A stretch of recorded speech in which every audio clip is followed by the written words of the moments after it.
Mom taught us one rule: always check for your shadow. Every few hours, the three of us, Mom, Cully, and me, would do a shadow check. It was as second nature as taking a sip of water. Shadow check, my mom would call, and we'd both look down, checking that our shadow was still there. I thought everyone did this. We were homeschooled, so no one really told me otherwise. And my one friend down the block, Samantha, was a little strange herself, so she never seemed to notice. But then Mom got a job, and Cully and I went to school. And that's when everything collapsed. "What are you doing?" Paige asked me, as we stood outside for recess one cool fall afternoon.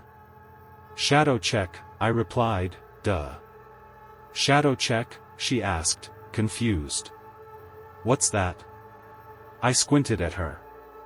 "You don't know what a shadow check is?" It was like she'd told me she didn't know how to brush her teeth. I explained, slowly in simple terms, like I was talking to a baby. "You look at the ground. To check your shadow is still there." She obediently looked at the ground. "There it is." Then she raised her arms out in front of her and linked them, making her shadow look like the letter P. "Look. It's like P, for Paige." In no time at all, half of the class was doing it. We'd bound out for recess, and someone would shout, "Shadow check." The kids would contort their bodies into weird shapes to make their shadows look like elephants or cats or letters, and we'd try to guess what they were. That went on nicely for about 3 days. Then, horror struck. On Thursday afternoon, it was overcast. "Shadow check," Thomas shouted. I diligently looked down and saw my shadow. But when I looked up, I realized, nobody else had a shadow. For a second I wanted to panic.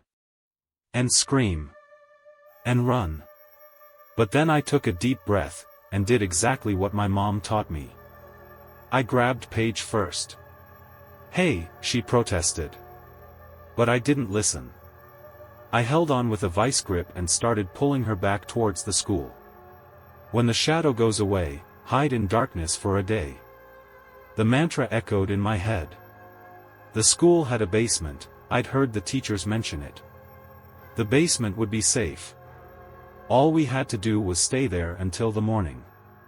"Let go of me," Paige screeched, finally yanking her wrist out of my grasp. "What's wrong with you? What's wrong with you?" I screamed back. "We have to hide." The kids weren't smiling anymore, they were staring at me, backing away, like I was a rabid animal. "We have to hide." I screamed again. "All the shadows are gone." I grabbed at Paige again, but she dodged this time. I lost my footing and fell onto the asphalt. Pain stung my knees. I looked up at my classmates. "Why aren't they hiding? What are you doing? Run!" I screamed. That's when a teacher helped me up, and took me right to the principal's office. I should have explained more clearly, my mother told that night, as she tucked me in. "The shadow thing is only for us. It's okay if other people don't have shadows." "Why?" Sadness flashed across her face for a second. Then she shook her head. "That's just the way it is. No one talked to me at recess anymore. Not even Paige. I sat alone all the time."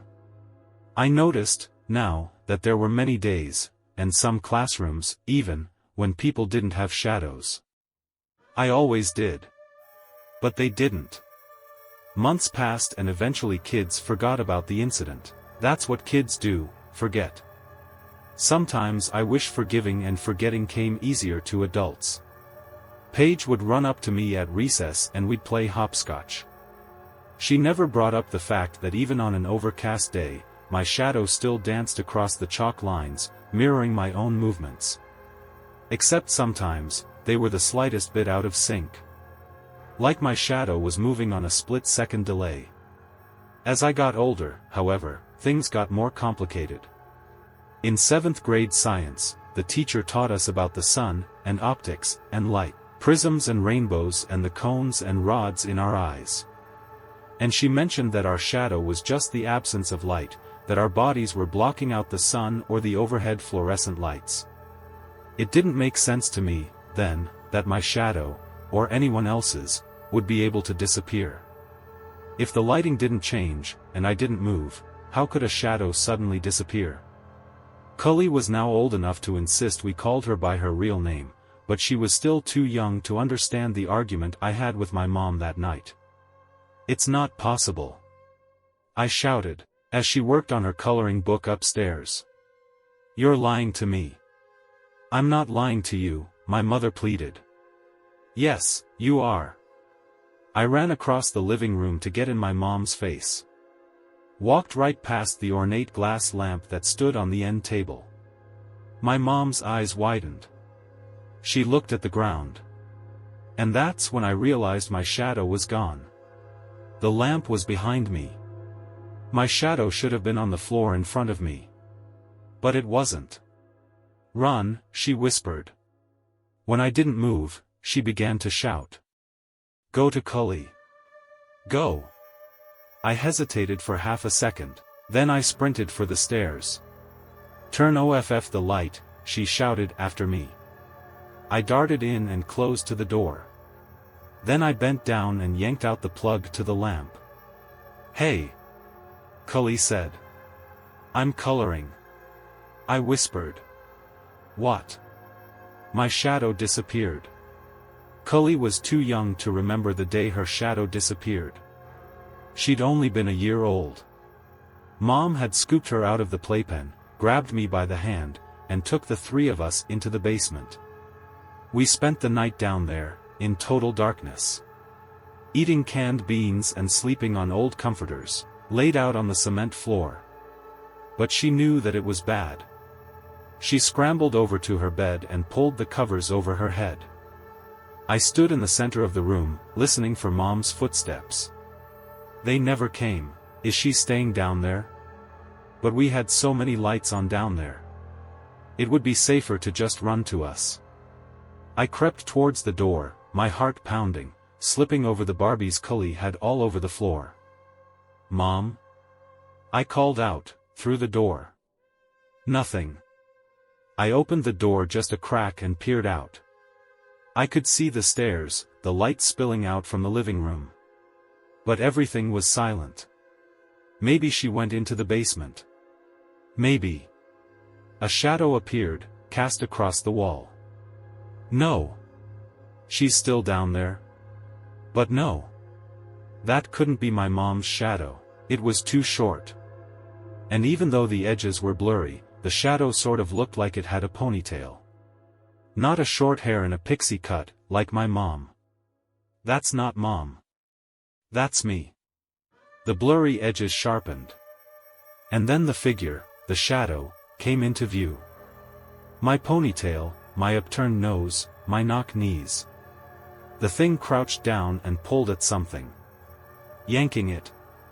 Moving completely independent of me. A dragging sound. My mother's feet came into view. Still and lifeless. I gasped. My hand clapped to my mouth, but it was too late. The shadow froze, turned to stare directly at me.